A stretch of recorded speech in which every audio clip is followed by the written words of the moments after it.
Before we start, I'm just going to give a bit of a brief ERSA update. If you haven't been to one of these forums before, you don't know who I am. My name's Jack Funnelbane. I'm a Youth Employment Policy Officer at ERSA. If you're an ERSA member, you'll definitely know we've got our conference coming up at the end of November. So if you haven't had a chance to look over the stuff for that, please do have a look. Also, on the youth employment side of things, we run a youth employment newsletter, and at the moment I'm looking for things to feature in that. So if you have examples of best practice, whether it's in employer engagement or other areas of youth employment policy, if you can drop policy at ursa.org.uk an email, then I can pick up a conversation with you about that.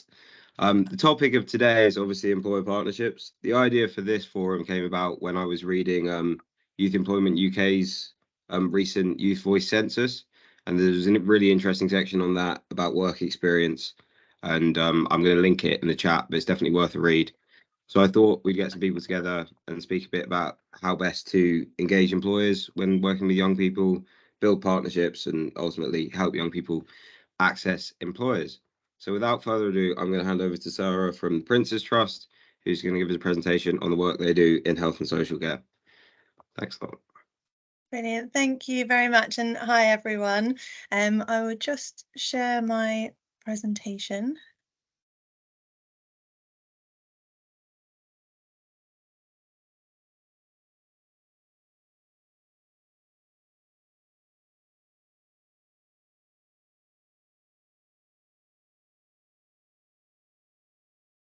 Great. Is that visible to everybody? Yeah, it is. Oh, brilliant. Thank you very much. So thank you for inviting me to speak today. My name's Sarah and I'm one of our head of partnerships at the Prince's Trust. And I have a specific focus on our health and social care project. So where we're working with health and social care providers to offer job opportunities to young people across England. So I am coming at this presentation from kind of that viewpoint specifically. But if there are questions about kind of employer partnerships that we have more broadly, then I can try and answer those as well at the end. But if I can't answer anything, then I'll go away, get the answer and come back and let you know. But just to start then, a bit of an overview of the Prince's Trust for anyone that doesn't already know much about our organisation. We are a youth charity and we were founded by His Majesty King Charles III when he was His Royal Highness the Prince of Wales in 1976. So when he finished his duty in the Royal Navy, he was really dedicated to improving the lives of young people across the UK. So he founded his trust to deliver on that commitment. And to date, we have supported 1 million young people. And for example, over the last 5 years, 3 in 4 young people that have been supported by the Prince's Trust have moved into work, education or training. So as an organisation, we believe that every young person should have the chance to succeed, no matter their background or any challenges that they face. As I mentioned, we are a youth organisation, a youth charity, so we support those between the ages of 11 to 30 specifically. And we focus on those that are from sort of deprived and disadvantaged communities and those facing the greatest adversity. And we support them to build the confidence and skills to move into work, education or training. That can also include setting up their own businesses. So I'll just go on then to the next slide. Hopefully that's changing as well on your screens. So I just wanted to share some of the kind of reports that we've done at the Prince's Trust. So as well as obviously supporting young people directly, working with employers and different organisations to do that, we also work with organisations such as NatWest, for example, to deliver different reports. So our Prince's Trust and NatWest Youth Index report found the overall well-being of 16 to 25-year-olds has flatlined. So it's at its lowest point that it's been in the last 14 years, with young people the least happy and confident in their money and mental health. Our class of COVID report shows that living through a pandemic has been devastating for young people. So their self-confidence, for example, has been crippled by the pandemic. and they feel really pessimistic about their futures. They feel it's impacted their education, their social lives, and opportunities for work. So those that were already disadvantaged are being left even further behind. In addition, we've also done a digital literacy survey, which shows the lack of computer skills is damaging young people's job chances. So 1 in 10 unemployed young people cannot send their CV online because they may not have access to digital devices or the internet, for example, while more than 1 in 6 believe they'd be in work today if they had better computer skills. So, a quarter of unemployed young people also dread filling in job applications online, and 1 in 10 admit that they avoid using computers entirely. So, these are just some of the reasons why the Prince's Trust are determined to work with employers and young people to help them achieve their full potential.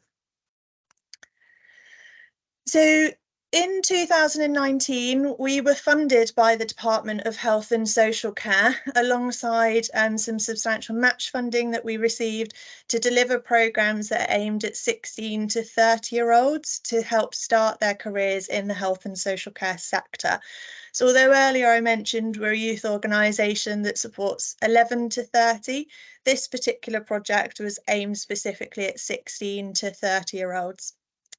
We've also had a recent social return on investment analysis, which has shown that for every £5.62, for every £1 of public sector money spent on this project, there's been a return of £5.62. So, for example, the impact on people coming off of benefits as a result of being able to get a job opportunity off the back of this project. So in the past 4 years, we've worked in partnership with the NHS and various social care providers to support 13,500 young people to learn more about the sector. So that's the cohort number that have come on to one of our programmes, and I'll go on to explain those shortly. And then out of that cohort, over 5,000 young people have been offered a job. So 5,286 young people currently have a job offer in the sector. Over 4,000 have started in their role, and over 3,000 have gone on to sustain in employment. So as part of the project, we are monitoring and supporting young people kind of 3 months post-job start, and that counts as the sustained outcome.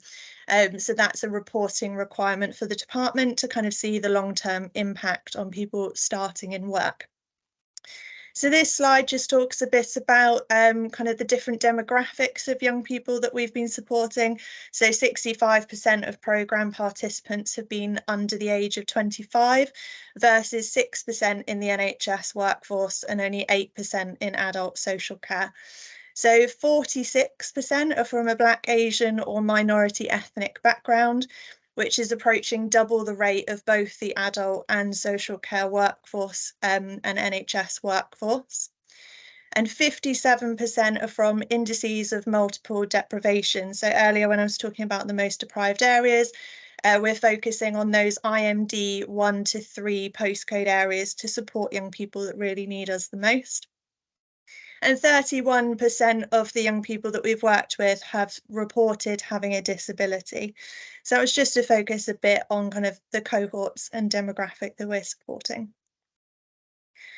So as you can see on this slide, down on the left-hand side, it talks about the different roles that we've supported people into. So working with employer partners, we've identified kind of the different entry-level vacancies in the sector and where the biggest workforce demand is. So as you can see, healthcare assistants make up the majority of the job roles that we've supported young people into. And that's because that's where the greatest need is within the NHS. So at the moment then, we've only supported around 21% moving into social care organisations. And this is something that we really want to work with social care organisations on moving forward to understand kind of what are the very specific barriers to young people accessing employment within social care, but also what are the barriers kind of within social care itself that may be off-putting to young people, and how can we work collaboratively together to kind of do some myth busting there. And so we have a commitment then to increase job outcomes in social care to around 40% over the next 3 years as we continue forward with our project. So just to talk a little bit then about our programmes. So our programmes are split into in-person and virtual delivery, where we're running courses that can be anything from 1 day to 3 weeks long.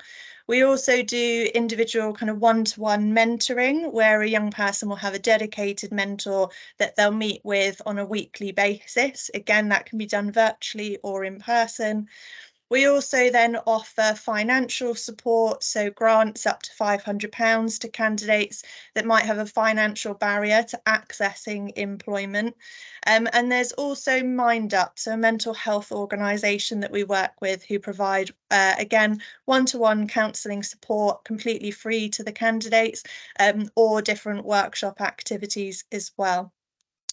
So our sector-specific training has been designed and created with employers. So we were working with employers to understand the needs of their job vacancies. So what sort of skills, experience, values, behaviours are they looking for from a candidate? And how can we tailor and design our content specifically around that? So we've included things around understanding your role, person-centred care, equality and diversity and inclusion, infection prevention control, things around understanding and awareness of mental health, around GDPR.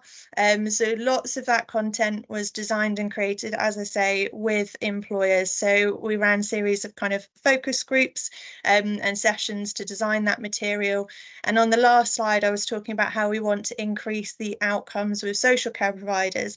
So that's something that we're replicating again over the next couple of months, to have very specific kind of focus group sessions with social care providers to understand again specifically what are they looking for from a candidate, and then therefore how we can best prepare our candidates to apply for their vacancies. We also deliver things around personal development, confidence, communication, etc. And then employment preparation, so mock interviews, support with CVs and statement writing, applications through NHS jobs and their track application forms. So again, all of that has been tailored specifically from an employer's perspective, but to help the young person be able to submit their applications. We do all of this either by delivering programmes ourselves, so our youth development leads will deliver those programmes, as I said, either virtually or in person, but we also work with a variety of employers to second some of our youth development leads into their organisations. So we've successfully embedded some of our employees into organisations to sit within their HR teams, for example, to support recruitment and retention campaigns. So one example of this is we have a secondee in place within Alder Hey Children's Hospital, and over the last 9 months they've supported 60 young people to get a job outcome within that hospital. So that's where they've been working with their HR teams, with relevant hiring managers to identify where there are vacancy needs, and then tailoring the support specifically to the young people that they're working with on their caseload and helping them to apply directly. So we have people seconded into both health and social care and councils to be able to support that recruitment campaign. We also partner with Premier League football clubs to recruit young men into entry-level roles. So we've worked with these football clubs to increase awareness of healthcare careers with diverse groups of young men. So we know that football clubs are going to be a very attractive kind of organisation for young men to be supported by. So we've partnered with them to be able to offer our support in collaboration to those young people. So, for example, we held an event with Newcastle United and over 100 young people attended. And then we used our expertise to invite a variety of healthcare employers to come along to that event and offer live job vacancies on the day. So I think kind of the added value of the Prince's Trust is that we work with employers to offer guaranteed interviews to young people. So we work with an employer to adapt and tailor their recruitment processes to ensure that the kind of initial interview is the first opportunity that the young person gets to kind of promote themselves and put themselves forward for a specific job role. And then the application process takes place after that, so that they've got the best chance of success. As I mentioned, then we're also working with Mind Up, the mental health organisation, and this is really appealing to employers that we're working with, that not only do they get employment support from us, but they also get that pastoral and personal support from Mind Up around their mental health and well-being. And that support is there for at least 6 months after they've started employment. So again, it's helping with that long-term sustained career opportunity for them. We're also then all collaborating with corporate partners such as Johnson & Johnson, BlackRock, HSBC. So they all volunteer as corporate supporters to provide young people with access to a mentor. So again, this is really popular with employers because they know that each of the candidates will be accessing that one-to-one support to help guide them through the application process, the onboarding process, first day nerves, the first kind of 2 to 3 months, when we know, or employers know kind of based on their data, that if a candidate is going to leave the organisation, that's going to happen in that very crucial kind of 2nd, 3rd month period. So knowing that there's a mentor to help guide them through that process is really reassuring for an employer, and kind of that helps with the engagement piece working with them. And we know that there's a lot of incredible talent and resource amongst young people that's not currently being tapped into. So the current issues around high vacancy rates and an ageing health and social care workforce. We've kind of worked with employers to find those mutual benefits of they know that they have an ageing workforce. They have widening participation campaigns and strategies around recruiting young people, recruiting local, and supporting their local communities to access work. And we're very much aligned with that in terms of supporting young people to achieve their full potential. So it's about kind of finding that mutually beneficial partnership with an employer and supporting them to attract young people. So we do that, as I mentioned, by specifically targeting high areas of deprivation. So we work with the employer to understand what's your role, what vacancies do you have, where do you have them, what are you looking for from a candidate in terms of values and behaviours.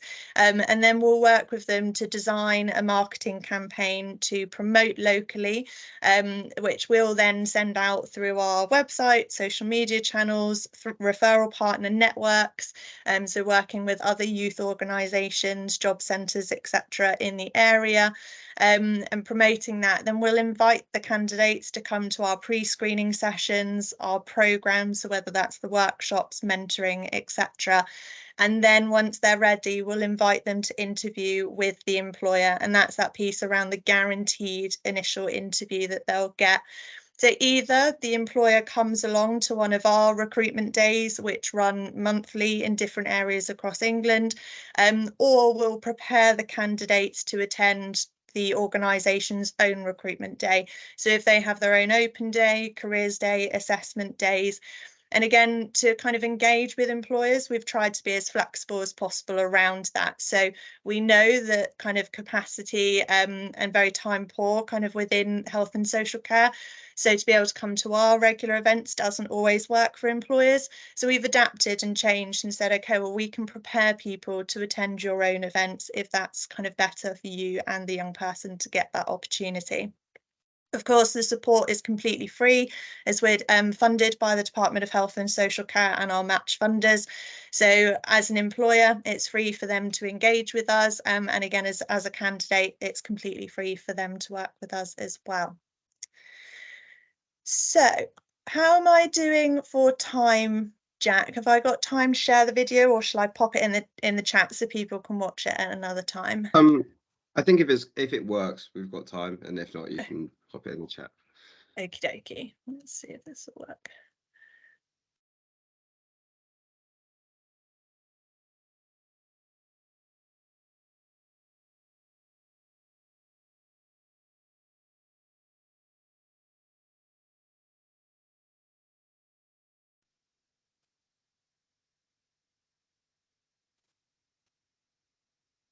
Okay, let me know if you can't hear the sound or anything. Would you say that you're still sort of growing in confidence? Like Yes, I am. Yeah. I mean, it's a journey for me.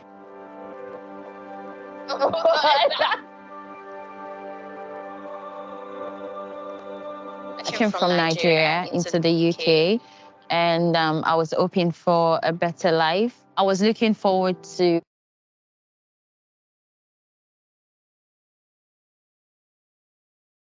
Sorry, you need to unmute yourself.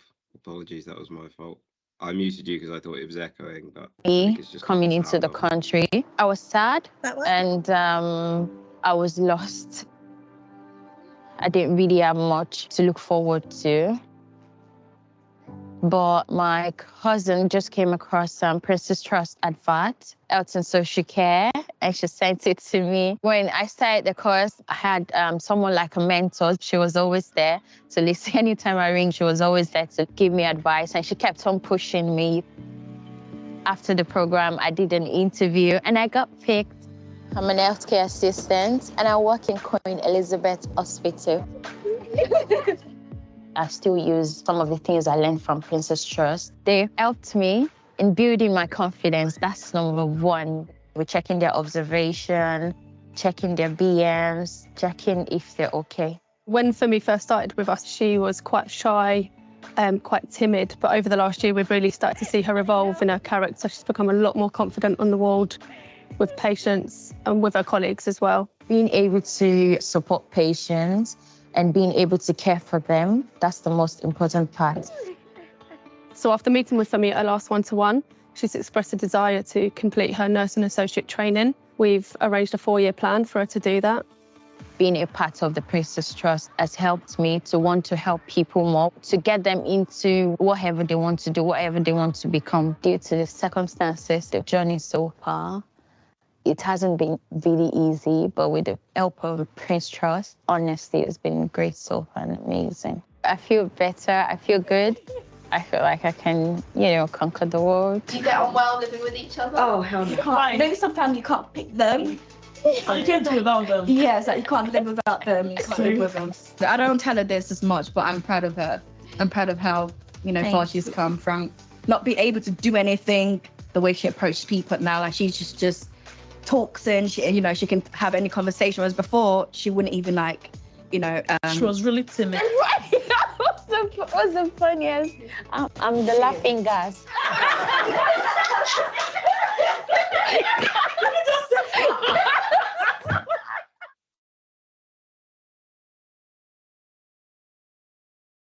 So hopefully that worked for everybody, so I'll stop sharing. So does anybody have any questions at all?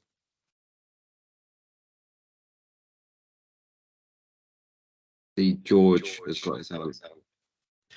Hi, Sarah. My name is George. I work at Just IT. So thank you very much for your presentation so far. It was really, really insightful.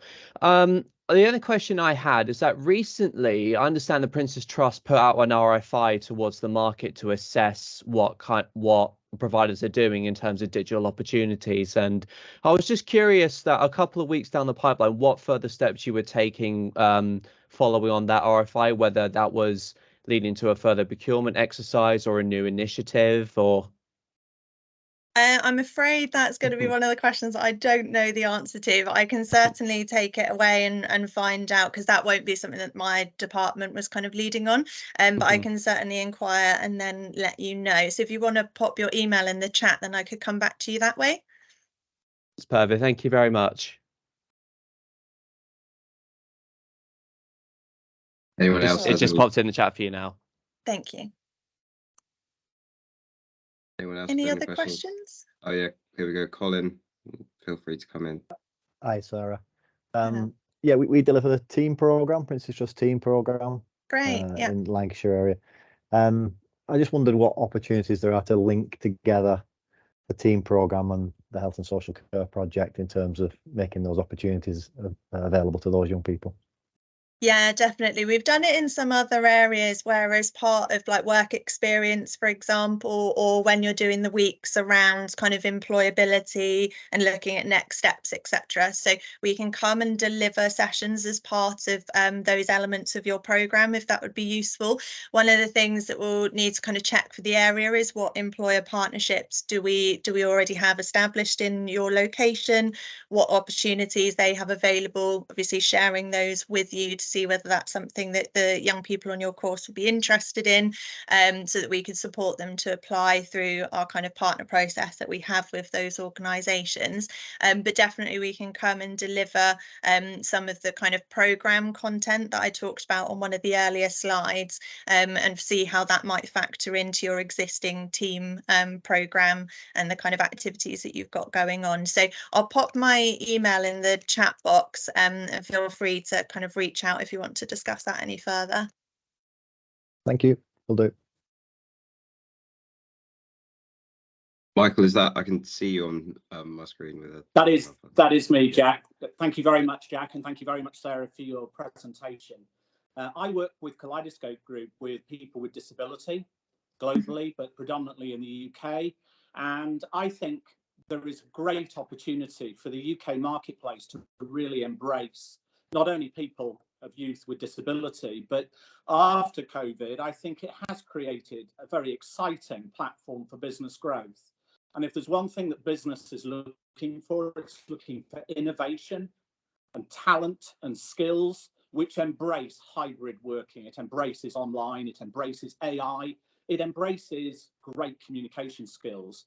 Unfortunately, people with disability possess those great skills, so they're now being looked at to add value to corporations. And it was good to hear 31%, I think you mentioned, Sarah, your success in disability. And when you consider that over 20% of the UK population and employment area is with disability, then companies at the moment employing probably under 3% should be raising the bar on targeting talent with disability and youth and Gen Z individuals as well. So how innovation was a word that I didn't hear within your Prince's Trust, but clearly it is an innovative organisation. But to me, we need innovation. We need hybrid skills being embraced and really targeted in the current employment environment.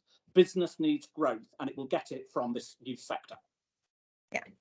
Yeah, definitely. And when we're kind of onboarding, new employer partners that we're working with, as part of our due diligence, we're very much looking at kind of what are the support measures that you put in place for young people as they're starting, or even from the very beginning, going through the application process to starting their careers with your organisation, and then the ongoing support that they would get in terms of pastorally, but also kind of career development opportunities, what's available to them.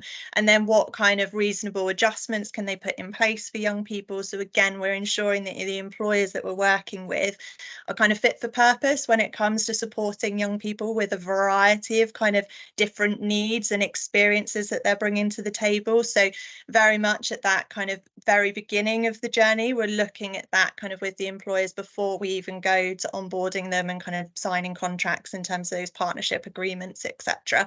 So that's very, very much at the forefront of kind of what we're doing. Brilliant. I think we've got time for one more question before we move on to the next agenda item. So Lydia, I can see you have your hand up if you want to come in. Yeah, great. Thank you. Thanks, Sarah. I was just wondering, in terms of the sources for your partnerships that you have, do you find that it's majority people contacting Prince's Trust, or do you kind of go out and contact employers? What does that look like for you? It can be a little bit of both.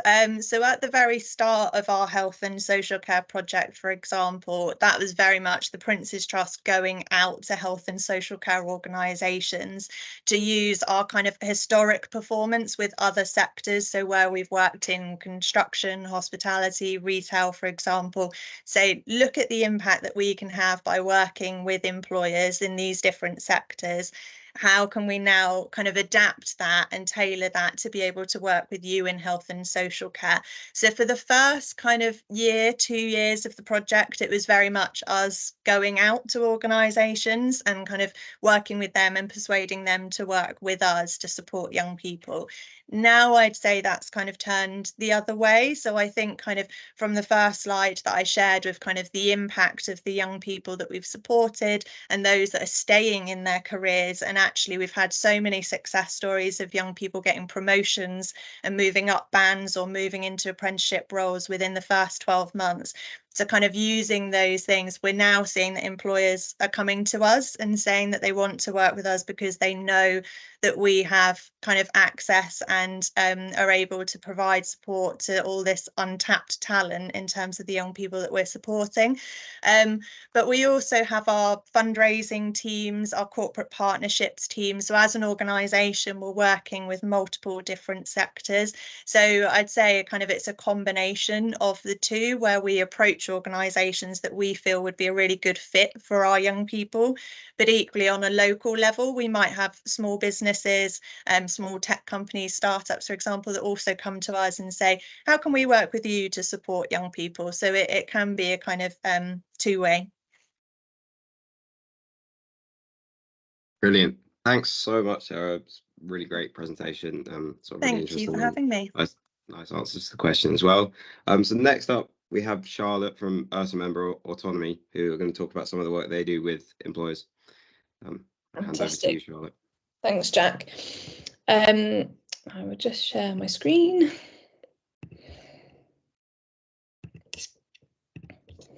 Okay, so yeah, as Jack mentioned, I'm from Autonomy, and we're kind of here to talk to you today about how we partner with employers, but also how we can partner with your services. So obviously a lot of people in the call might support people that are looking to get into employment or have got into employment and need that extra level of support. So I'm going to kind of introduce to you what we do, and then would love a discussion about how we could support people that you work with or that or employer partnerships.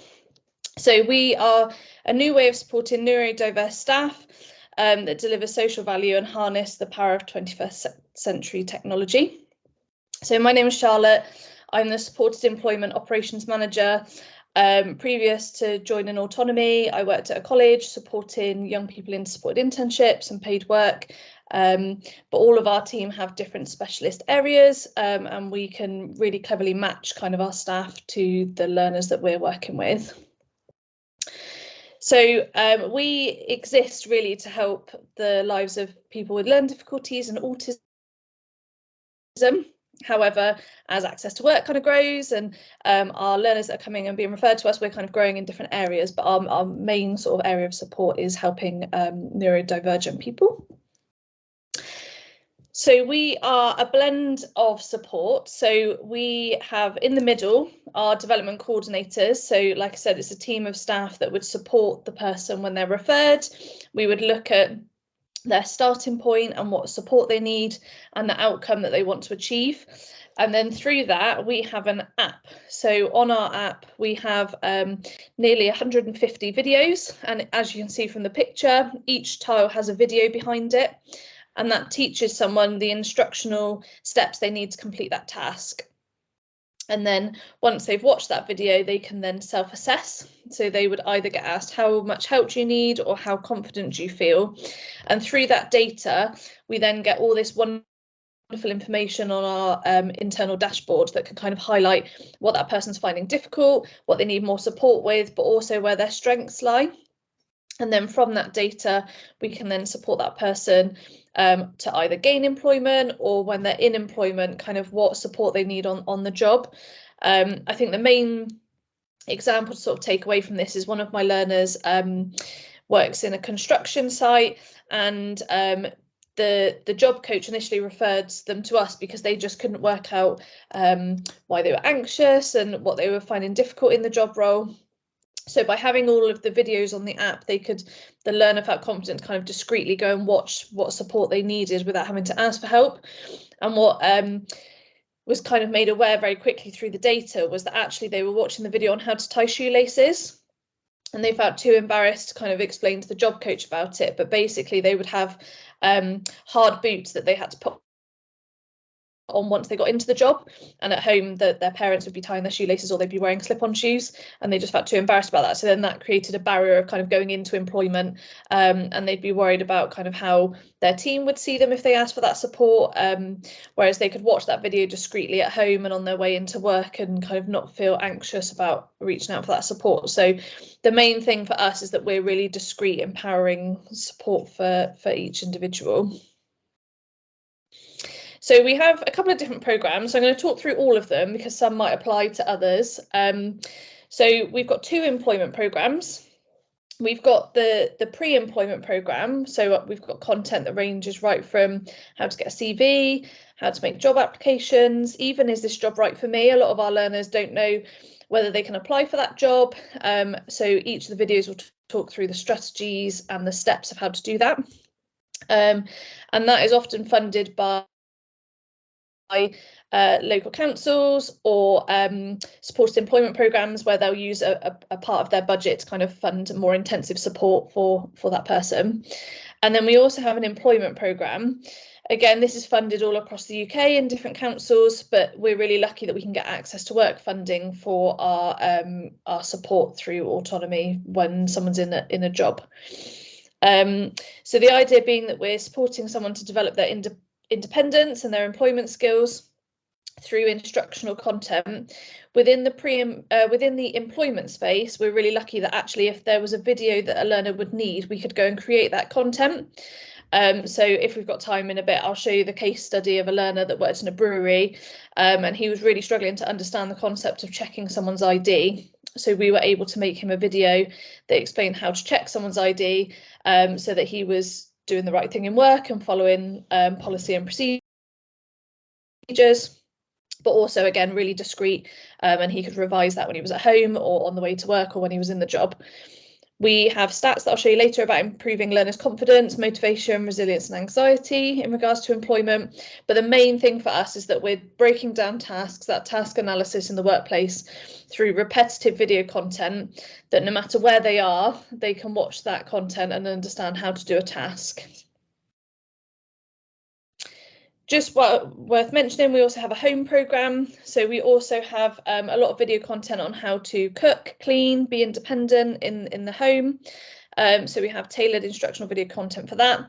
And the idea being that by someone being more independent at home, a lot of those skills are very transferable, so they can build confidence to move out and live independently or in supported living.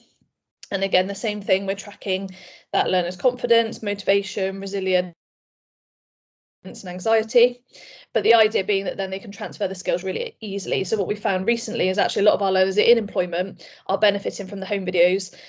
For example, how to mop. A lot of our learners don't mop the floors at home, but then when they go into employment and they might be working in a cafe or as a cleaner, and learning that skill is really important and obviously transferable.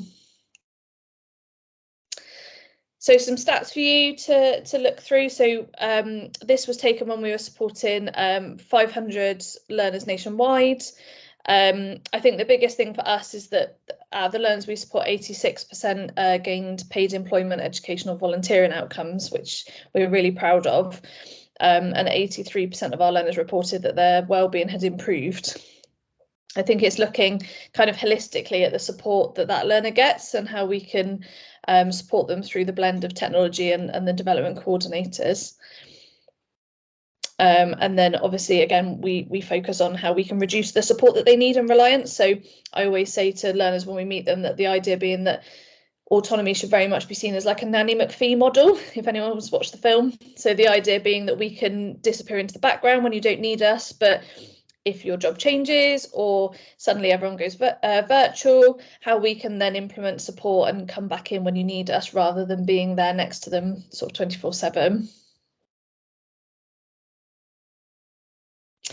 So again, obviously, like Jack mentioned, we're talking about partnerships. So autonomy is obviously a paid service. However, if someone is access to work eligible, so they're in paid employment or a supported internship, they are or an apprenticeship, they are eligible for autonomy support. But also we have different funding packages that we can discuss if it seems like this would be great for your service as an addition. But the idea being that autonomy is open to anyone, providing they have a smart device and some sort of internet connection. But again, for people that know about Access to Work, there is the opportunity to get a tablet funded or a smart device if that would enhance their support in their workspace. But yeah, it's really easy. You would just go onto our website and make a referral, and then we would reach out and get that person set up. So yeah, you just go onto our website. I'll put the website in the chat in a bit so that you can have a look at it and some of our other case studies. And then what happens when a referral is made? So the idea being that we would send out a pack in the post that would explain kind of autonomy in the service. We'd arrange a one-to-one call with that person, and we'd try where possible to sort of match to the DC that would be most appropriate to them. And then we would support them to gain funding, either through Access to Work or if we're already working in that local area. And we would complete a really in-depth initial assessment that, like I mentioned at the start, kind of identifies that person's starting point, what support they need and what the ultimate outcome is that they want to work to.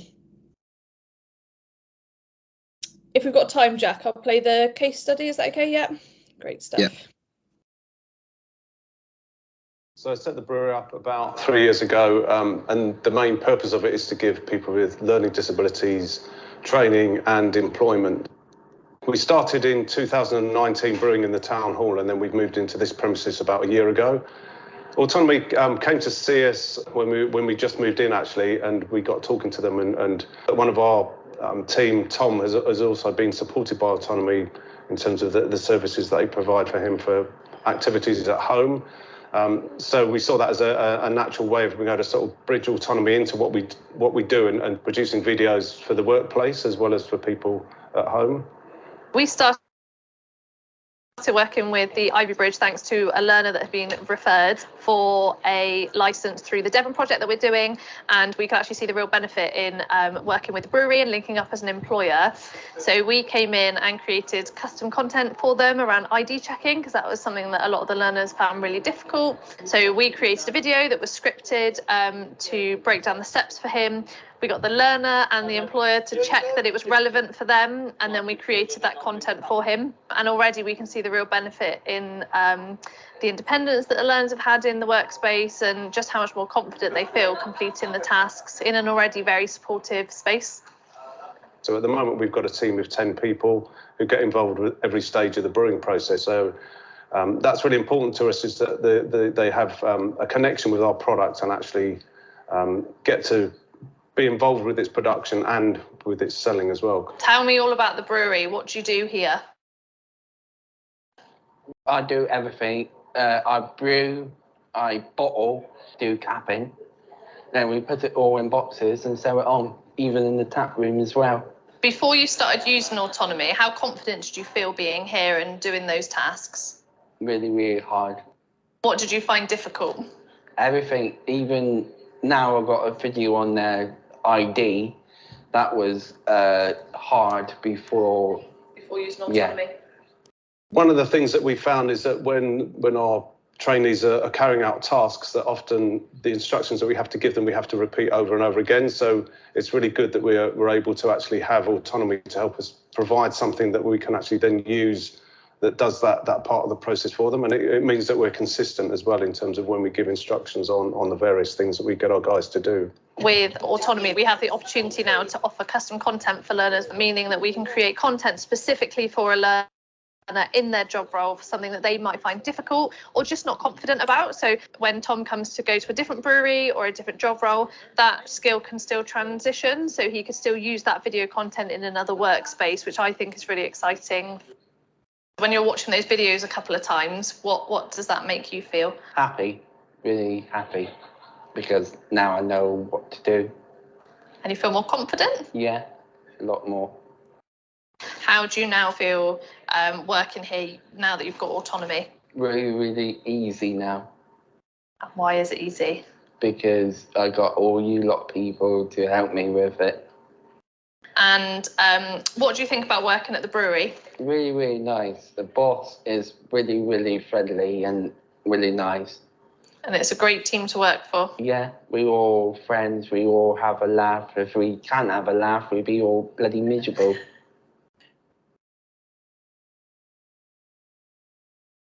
Fab. So I set the brewery up. So yeah, I think that just highlights kind of the impact of the support that we can provide for our learners all across the UK. And I always think Tom always says it better than me. So yeah, one of the videos that I do like sharing. So yeah, like I said, also we have a free partnership opportunity with employers. So like I said, because we can be access to work funded, if there are employers out there that would like more support in the workplace, they might already have employees that are neurodivergent and would like to access our support, then obviously they can absolutely be in contact. And there's kind of a series of things that we can support with.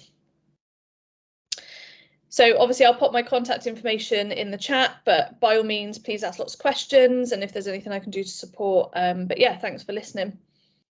Thanks so much, Charlotte. Really interesting presentation and a great video as well. We've got one question in the chat already from Anna, who says, how long does the support / access to the app usually last? Yeah, great question. So it's completely dependent on the individual. So access to work funding can vary up to about 3 years if the learner needed that support for the 3 years. But actually it's completely down to the person. So I've worked with individuals that have only needed autonomy for 6 months. I've supported learners, particularly in the home programme, that's obviously very different, that we've been working with for 8 years. So the idea being that it's what the learner needs and how long they need it, but it all depends on the job role and where they are in their journey. So yeah, it's completely up to that individual, and we tend to review it every 6 months. Brilliant. Thanks a lot. I don't know if anyone wants to put their hand up to ask a question. Oh, we've got another question in the chat. And Colin, is your support area available in specific areas or UK wide? Yeah, so we are funded in certain areas, so it's always worth getting in contact, and we can obviously let you know where you are and whether we're funded in that space. But we are UK wide, so we've got development coordinators in different hubs. But also we can be really reactive. So we're a startup company, and if we had a contract in a certain area, we would then recruit in that area. So for example, we've got a lot going on in London at the minute, so we've got new staff starting there this month. So yeah, we are UK wide, a blend of sort of virtual and in-person support. But yeah, get in contact if there's a certain area that you want us to look at, and we can let you know if we're already supporting there. But like I said, it's access to work funded, so anyone can have support from us if they're access to work eligible. And then George has asked, are you able to support people with disabilities going through training prior to employment, i.e. for skills boot camps? Technically, yes, we would just need to attach some funding to it. So there is a cost associated with autonomy. So we would just have to work out for those individuals how we would fund that support. But yes, absolutely, we can, like I said, we can range right from a learner that's never thought about a job role before and might have just been put on an employment programme, right the way through to people that have been in paid employment for a while. So like I said, it's not a service that people can access and just sort of log on and get the app. They would need to set up some funding, but we try and support and advocate for the individuals that would like that. So definitely something we can do. Brilliant. So I think as we're sort of running about on time, I'm going to move on. But thanks so much, Charlotte, for the presentation. And everyone should definitely get in contact with Charlotte if they have more questions or want autonomy's help helping participants. So Michael from the Foundation of Light is going to speak a bit about their work in Sunderland now. Hi, thank you, Jack. 2 moments, guys. Okay, so you should be able to see my screen now. So first, thank you, Jack, for introducing myself. I'm the head of skills at the Foundation of Light. Who we are the charity connected to Sunderland AFC. I know Sarah touched on it in her presentation, how football foundations do a lot of good work out in the community. And we do with regards to the youth employment. The foundation covers Sunderland, South Tyneside and County Durham, and within that we've got a bank of employers who support what we do. So a big vision of mine is to ensure that at least 75% of our participants move on to a positive destination, whether that's further education, higher education, or work. So that being in mind, each scheme we set up, the intent has to be a positive destination for the young person, but it has to be geared towards what they want. So the foundation deliver over 40 schemes. The youngest participant is 18 months and the oldest was 104. The focus here is in the youth skills activities that we do. The foundation's based in it's a fab venue known as the Beacon on Ice, which has over 5,000 visitors each week. Some of them come on to one of our youth courses, our adults courses. So many to just come and use for facilities, you know, for sporting activities, for youth activities. Let's go to the next one. So the main vision is better opportunities, better lives. As I say, with regards to youth, that has to be the intent of that positive destination. It has to be about what swaps we're doing, what sector-based work academies we do. So when we're doing our sector-based work academies, we've got employers who we partner with who come in to do mock interviews, but they don't just partner for mock interviews. We do work placements on site now too. So we've got one initiative, for example, where it's with an organisation, Vantech, and Vantech and next to Nissan, and the foundation has a partnership with both organisations. Vantech come in to do some soft interview skills, and then they have 5 days where they take the students on placement, and then they offer interviews. And we had, I think it was 68% of our participants get a job with Vantech last year who went for an interview, which is fab. So the foundation's touched in Sunderland, South Tyneside and County Durham. We've got a bit of a gentleman's agreement, so to speak, with the other foundations. So so Newcastle tend to cover the north of Tyne. So if you're going in Devon and Lucian, they'd be in NTCA, so north of Tyne combined or pharmacy. Middlesbrough tend to be in TVCA, which is the Tees Valley combined or pharmacy. And Sunderland at the moment, the foundation, we're non-devolved, which is Sunderland, South Tyneside and County Durham. However, that's going to change in May 24 when it becomes a North East devolution. So as we speak, how it is now is the foundation covers Sunderland, South Tyneside and County Durham, and the other foundations cover the other patches. I'm out of here in a sec. So, as I say, the foundation's housed in the Beacon. Within the Beacon, we've got a Wales work zone. And within that zone, we've got our mini academies. And each academy has employers connected to it, which we think is so important for a young person. We tend to engage needs, so we tend to engage the younger people in the community who maybe's not just due to behaviour, because that's unfair, who maybe's got anxious going into a mainstream college, you know, going into work. It's not just about behaviour, and I think it's too easy to stigmatise not just younger people but adults too who aren't in work or college as it being due to behaviour, because in many cases it's not. So what we do, our implementation side of the business, is to first and foremost make someone a better citizen by helping them become their best self, but with that intent of the employers at the other side.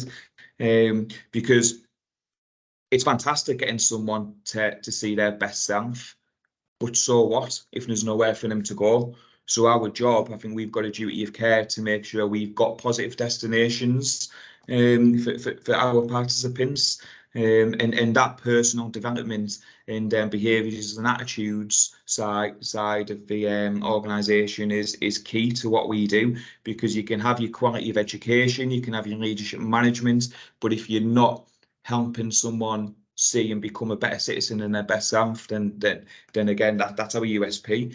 and then it's giving them the opportunities to find that positive destination. So, as I say, our zones, we've got the Wales Work Zone. Within them academies, we've got a sports academy, which, as you can imagine, we've got pathways into sporting organisations.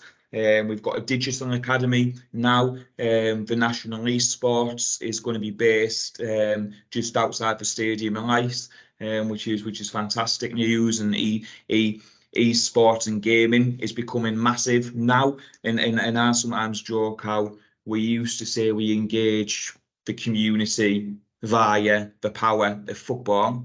I now joke we engage the community through the power of gaming, because there's so many participants out there who don't see how far it can go in the gaming and digital sector. We discussed on skills boot camps, so pathways onto the skills boot camps and digital marketing, cyber security, digital literacy. There's a lot of talented youth out there coding. So it's just getting them to see the opportunities, because if they don't have the IAG at school, then that's where our duty of care is to come in to give that IAG. We've got an automotive academy with the likes of Nissan and Vantech attached to it. Hospitality and cooking, with so many of our participants now getting jobs at the football stadium, which is just opposite where we're based. A teaching academy with pathways into partner schools, and then a soft employability academy where in short, the employability side of it is non-accredited.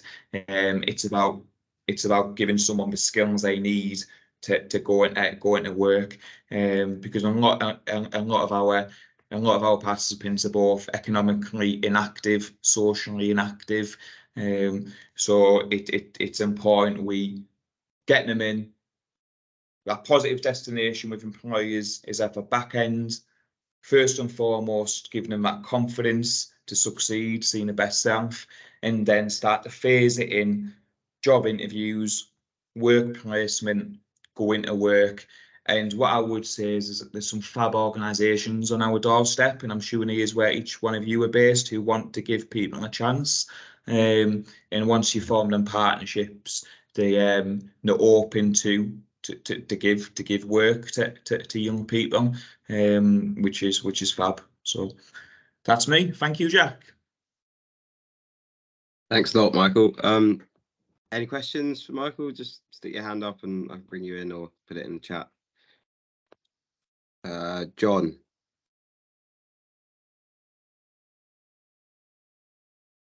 Morning, Michael. Morning, everyone. Thank you for that. I'm a bit biased, Michael, because I'm from Sunderland. I was back there last week, but I live in Hertfordshire. So Bob's book arrived last week. Oh, fab. We're ensure you get good Christmas presents, is to order them yourself and give them out. So I've got two, and I'm happy to catch up with you separately as well, because loads of people have been telling me I should be talking to the foundation anyway. It's almost heartbreaking to ask this. What's the top line in terms of what's gone wrong and the failures in Sunderland, for example, or Durham or South Tyneside, in terms of what you're picking up? Mm-hmm. And is there anything that you think is either missing, or you've got however many cohorts of people who you just can't, if you had something else, whether it's directly or in partnership, or if it was funded elsewhere, etc., that you think would make a difference and enable you to help a lot more people? Yeah, it's good questions, John. And I think first and foremost, I think the biggest failure is mindsets towards the community, not just that. I don't just want to say youth, because I think it's the same with adults too.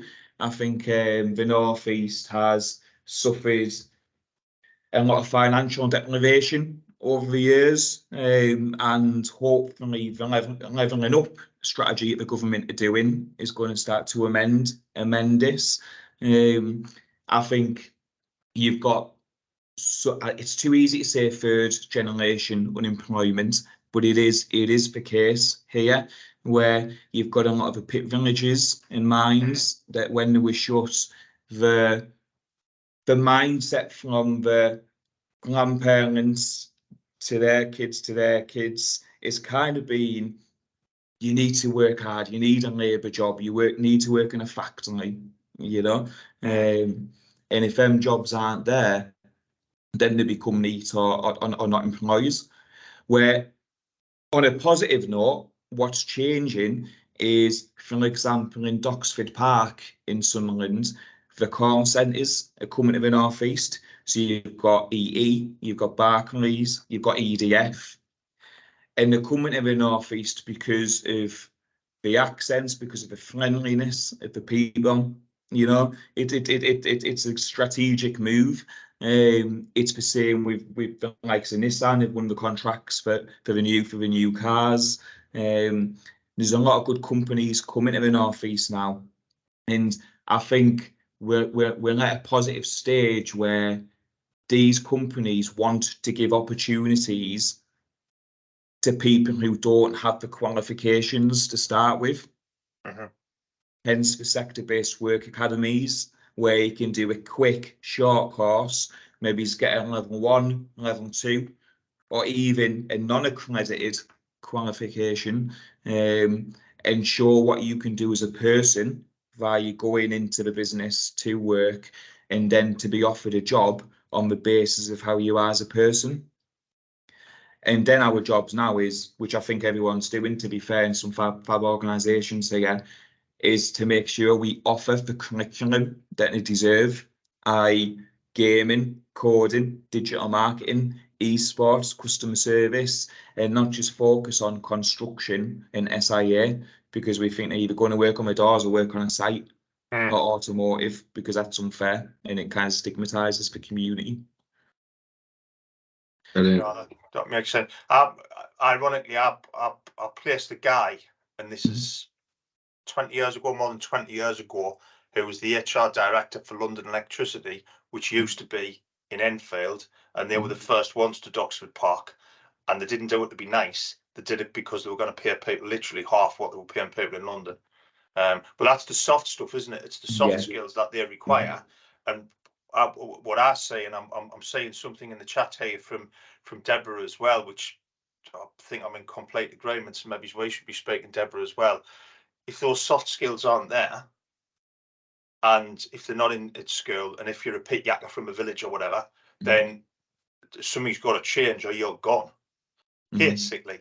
And that's part of what we would do. But the North East has probably been, dare I say it, I mean, we've done a tiny bit in Middlesbrough, a tiny bit in Hartlepool. I think a lot of what we do has been with DWP, and they're probably more resistant in the North East or further behind the starting line than anywhere else. And when that's the case, you know, levelling up hasn't got a prayer, to be fair, because if you haven't got, if you're not entitled to the best possible help and support into work, you can forget about redoing town centres or whatever. It's crazy. But no, that's interesting. Cheers, mate. I'll drop you a line anyway and catch up properly. Yeah, do. Sounds good. Thank you. Man. Thanks, John. So as that discussion was going on, you'll see I've put this Menti link up. You can join at menti.com with the code at the top. It's great to see some responses coming in already, but whilst people are sort of getting on with that on the side, if there's any more questions for Michael, stick your hand up, put something in the chat before we move on to a more wide-ranging discussion.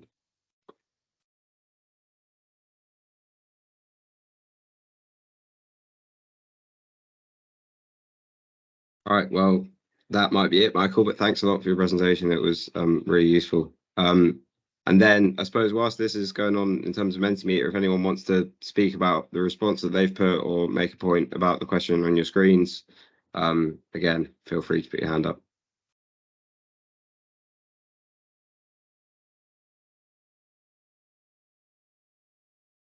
Deborah, please come in. Hello.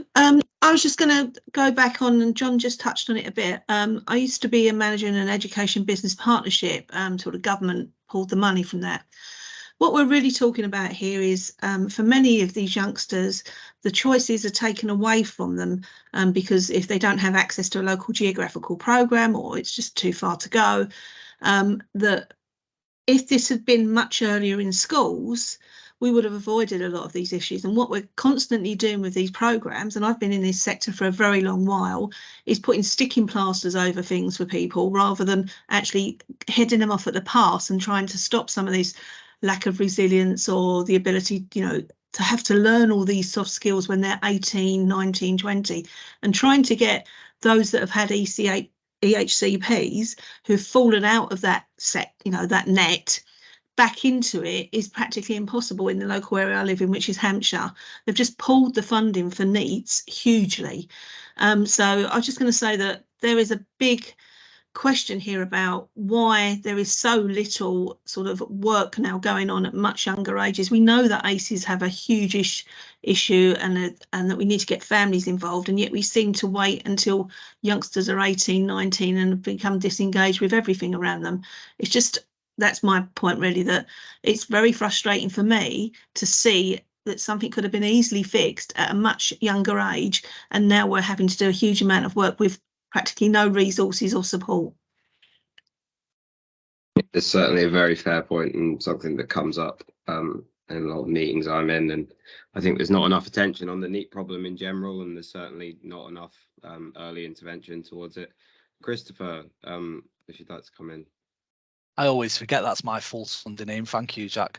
Yeah, I mean, to reiterate, I think all of the support that we've outlined here is fabulous this morning. I think there's some really, really good work being done, but I think from my point of view, it's just a bit of a question to all really, is about how we fix it. I mean, B2W Group run employment support programs up and down the country, and I come across the same thing, and the same thing is that employers are looking for people quite often with some experience, and it's almost an unwillingness to see past, or you've not got a job on that CV. You might have a ton of experience that's not necessarily employment related, but it's how you sort of overcome that barrier. And I don't know, I've seen remnants from Kickstart where actually it suggests just by having those 6-month placements, it's, you know, it's been a real positive impact for a number of the individuals that were on those placements.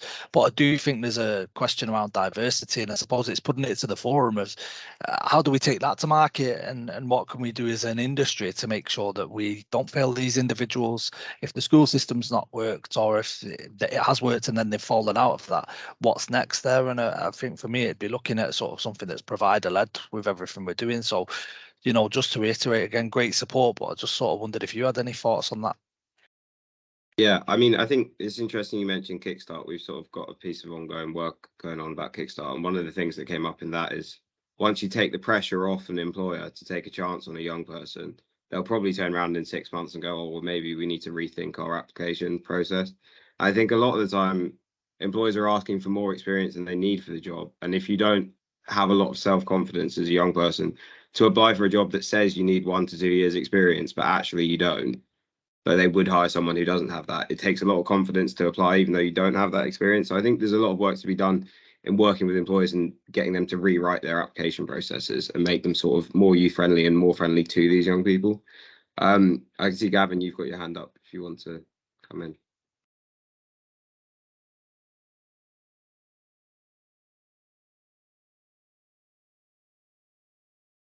Maybe not, or if anyone else wants to put their hand up. Yeah, yeah.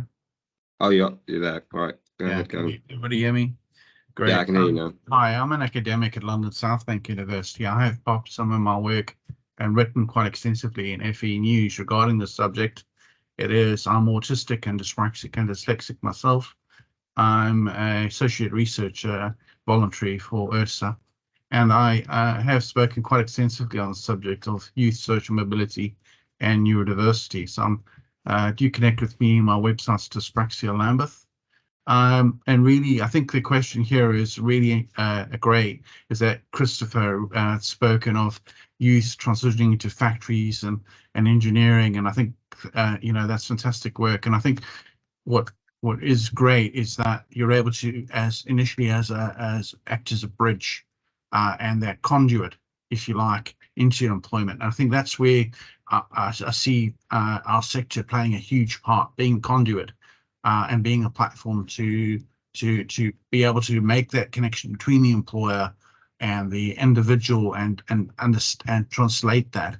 I know that Genius Within and Amanda Kirby's Do It Profiler have done amazing work in that regard. And I'd highly recommend them in terms of job coaching, etc. As far as my research goes, I'd just like to share a few figures with you. Sort of 27% of the neurodiverse youth in my research show that then 27%, only 3% get employed, and of that, only 0.8% actually influence education or employment. So, you know, everyone's work here is incredibly important, incredibly vital. It's just, you know, as I said, there is a mismatch of salience between what happens in government and happens on the ground. And it's very challenging, I would have to say. And it's opportunities like this where we're able to network and deliver development pathways, as I always like to say in my research, root to fruit. And there's some great examples of root to fruit, and some people here that have certainly been able to do that and do that successfully. And we need to emulate that. We need to get that to like organizations like the Engineering Council and organizations that really have a really top-down view of how youth are mobilizing.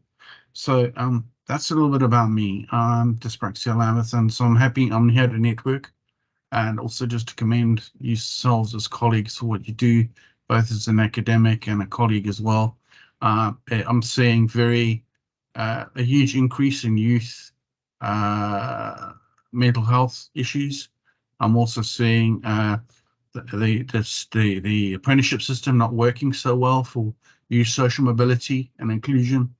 And it's yourselves who are acting as conduits to developing that understanding, that root to fruit process that is so important. So thank you for that. And I hope we can connect in the future and work together.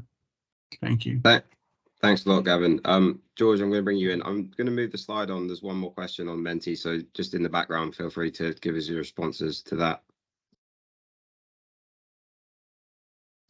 All right, am I good to go, or was there yeah.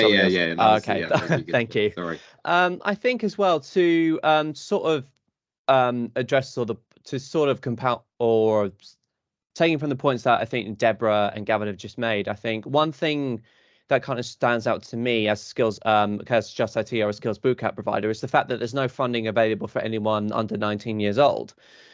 And with obviously the purpose of the boot camps being just to help businesses recover from the COVID-19 pandemic, I do think that the purpose of Skills Bootcamp does need to be refocused somewhat to be helping those between 16 to 19 as well, because there's a whole demographic of people in there who they're between 16 and 19. They're wondering whether they're going to do sixth form or potentially go into a potential career. But I have to agree with Gavin in the sense that there is a bit of a disconnect between what's going on in government and what's happening down the road, because while some laws may want people between 16 and 18 to stay on the sort of bourgeois path of sixth form or to go into further sort of college or whatever, there's always going to be a possibility of people in that demographic that don't want to do that. So why not put them in a boot camp and get them job ready? So there's nothing to say that they're less or more capable than anybody else who's gone through the program anyway. So if they refocus the Skills Bootcamp funding to make it more open to these sorts of people, you sort of create more options for people within that sort of demographic, and people for NEETs, for example. And if the issue is not having sort of options available to them, then that creates another option in which to eliminate potential NEETs all up across the country. So don't want to sound like I'm sort of waffling, but that's just my sort of initial sort of take on how Skills Bootcamp, I think there's still a bit of a gap there that needs to be addressed. Brilliant. Thanks a lot, George. John, do you want to come back in? You're on mute, John. Sorry, does that work? Yeah, that works now. Great. All right, cheers. Were you on that ERSA thing last week, Jack? Yeah, I was. Right, so you've heard this already. Going back to Chris's point, and I've got a presentation that hasn't changed in more than a decade. When I presented to Ian Duncan Smith's first ever Social Mobility Commission, And I'm happy to share it as well if people want it. But some of the top lines from this, the people who set the essay question can't answer it. So the majority of organisations involved in employability and skills have to tell the commissioner what they want to hear, regardless of whether it's going to be effective or not, which is absolutely insane. But that's what's been going on for years and years and years. But there's no professional curiosity with the commissioners. They aren't learning. DWP purposefully, allegedly, don't learn from this stuff, and DFE, other government departments, try and work around them from that. So I get the provider-led revolution, but without money, it's not going to last very long, to be fair. And if you think about, we get an election next year, say Labour come in and Labour walk into these departments and say, okay, what are you going to do for us differently? What are they going to say? They've got nothing to say. And I think the reality is, and I see Tony's put something on the chat here as well, depending on where you are geographically, between 1/3 and 2/3 of employers will not engage with publicly funded programs, whether it's apprenticeships or kickstarts or whatever. And why is that? Well, the big issue for them is it's a pain in the backside. It doesn't work for them, so they're not going to do it. And if the attitudinal piece hasn't been picked up, and that's where you really get, I mean, Michael mentioned before the personal development stuff, that's where the real psychology and mindset stuff comes in. Very few organisations are doing that. There's very little money or very little understanding by commissioners. So that's missing. And what employers used to do was, good, you know what, I'll just hire immigrants, which they did. And then somebody said Brexit, and now they're stuck. And I think, I remember talking to Dave, what's his name from Ceci with a beard? I can picture him, I can't remember his name, and he gave a presentation years ago trying to put the onus on employers. And I said to him afterwards, you can't expect employers to pick up what the system hasn't picked up. So I think as a system, the employability and skills, and certainly the education system, have to take responsibility for this. And whilst we can all do our part, we have to have willing commissioners, and we haven't got them at the moment. And that's uncomfortable, but I've been trying to change this for years. But it's going to need, it's going to need some serious political leadership that we haven't had. And are we going to get it or not? I don't know. But happy to talk to people about this as well if they want to talk more about it. Cheers, Jack. Yeah, and I think you're certainly right, and it's not just the commissioners, it's the government as well. I think I was sort of looking at it recently for an article, and we're basically in exactly the same place we were in terms of the NEET rate 7 prime ministers ago. So it just shows that there's not been enough national attention on this, and not enough of a national effort to bring the rate down. Full circle. So you had the Prince's Trust on earlier. The Prince's Trust sponsored the Social Mobility PPG, which was in 2013, and I gave evidence to that. And the two key findings that came out, one of them was the system is the issue, and the second one was character and resilience are the biggest determinants for social mobility. I caught Gillian Keegan very briefly at a conference a few months ago. Her bag carriers are trying to move her on and everything else. But she said to me, what's the system? Now, if the Secretary of State for Education doesn't know what the system is, that's the starting point. Right? A little reality check for everybody there. Exactly. But it's always worth saying, as we've seen today, despite all of that, there's lots of great work going on in the sector to try and ultimately help young people. So you can't be entirely negative at the end of the forum. I don't know if anyone else has anything they want to come in on, or we might be drawing it to a close. Right. There's one thing from ERSA's end that I forgot about in the ERSA update at the beginning. If you've applied for UK SPF funding, we've got a survey out at the moment with the NCVO about that, and if you have been involved in applying or you've been given UK SPF money for people and skills, I'll link the survey here. Any responses would be greatly appreciated. But other than that, thank you all for attending, and thanks everyone who spoke and who presented or who contributed to the discussion. The recording will be on ERSA's YouTube in the next couple of weeks, so if you want to look back at it, go through that. And I think most of the speakers have already shared their email addresses in the chat, so I hope you can all pick up conversations following the forum. But I hope everyone has a good rest of their week, and thanks a lot for attending. Thank you. Thank you.